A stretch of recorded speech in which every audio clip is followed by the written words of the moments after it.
दलित मानते हैं और उनको छूने से भी कतराते हैं।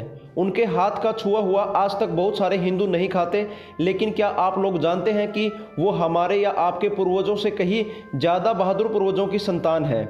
उनकी कुर्बानी के बारे में सुनकर आप रो पड़ेंगे। चलिए आपको बताते हैं कि वाल्मीकि असल में कौन थे, उनका गौरवशाली इतिहास क्या है, वो वाल्मीकि भंगी, दलित या मेहतर बनने पर कैसे मजबूर हुए। बस दोस्तों, आप लोगों से अपील है कि वीडियो को पूरा देखना। ये सब जानकर आप लोगों को वाल्मीकि जाति पर गर्व जरूर महसूस होगा। दोस्तों, बात है मुगल काल की। मुगल काल में ब्राह्मणों और क्षत्रियों को दो रास्ते दिए गए थे, या तो वो इस्लाम कबूल करें या फिर हम मुगलों या मुसलमानों का मैला ढोएं। आप किसी भी मुगल काल में चले जाओ, वहाँ पर आपको शौचालय नहीं मिलेगा। हिंदुओं की उन्नत सिंधु घाटी सभ्यता में रहने वाले कमरे से सटा शौचालय मिलता है, लेकिन मुगल बादशाह के किसी भी महल में चले जाओ, आपको शौचालय नहीं मिलेगा। सच तो ये था कि मुगलों को शौचालय निर्माण का ज्ञान ही नहीं था। दिल्ली सल्तनत से लेकर सारे मुगल बादशाह पात्र में शौच करते थे, जिन्हें उन ब्राह्मणों और क्षत्रियों से या उनके परिजनों से फेंकवाया जाता था जिन्होंने मरना तो स्वीकार कर लिया लेकिन इस्लाम को नहीं अपनाया था। चलिए आपको बताते हैं कि भंगी नाम किनको और क्यों दिया गया था। जिन ब्राह्मणों और क्षत्रियों ने मैला ढोने की प्रथा को स्वीकार करने के बाद अपने जनेऊ को तोड़ दिया था, यानी अपने संस्कार को भंग कर दिया था, वो भंगी कहलाए। और इनके उपकरणों के कारण तत्कालीन हिंदू समाज ने इनके मैला ढोने की नीच प्रथा को भी महत्तर अर्थात महान और बड़ा करार दिया था, जो बाद में मेहतर कहलाए। इसलिए इनको मेहतर और भंगी नाम दिए गए। भारत में 1000 ईस्वी में केवल 1% ही अछूत जाति थी, लेकिन मुगल काल की समाप्ति होते होते इनकी संख्या 14% हो गई। चलिए आपको एक कड़वा सच बताते हैं कि ब्राह्मणों या क्षत्रियों से लोग वाल्मीकि या दलित कैसे बने, क्या मजबूरी थी उनकी।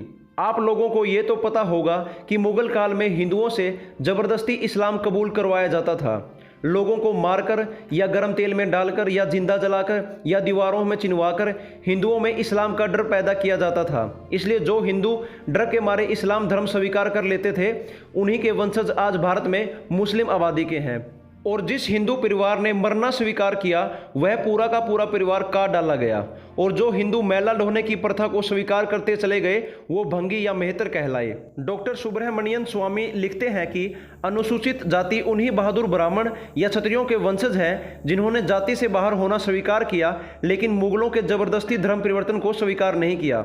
आज के हिंदू समाज को उनका शुक्रगुजार होना चाहिए, उन्हें प्रणाम करना चाहिए, क्योंकि उन लोगों ने हिंदू के भगवा ध्वज को कभी झुकने नहीं दिया, भले ही स्वयं अपमान व दमन झेल लिया। दलित और वाल्मीकि शब्द का वास्तविक अर्थ अपने धर्म की रक्षा करने के लिए अपने जनेऊ को तोड़कर अर्थात भंग कर मुस्लिम शासकों या अमीरों के यहाँ मैला ढोने और उनके द्वारा पात्र में किए गए शौच को सिर पर उठाकर फेंकने वाले।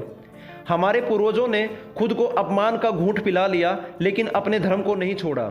और आज के हमारे पूर्वजों ने क्या किया, इन धर्म रक्षकों को अपने ही समाज से बहिष्कृत कर दिया।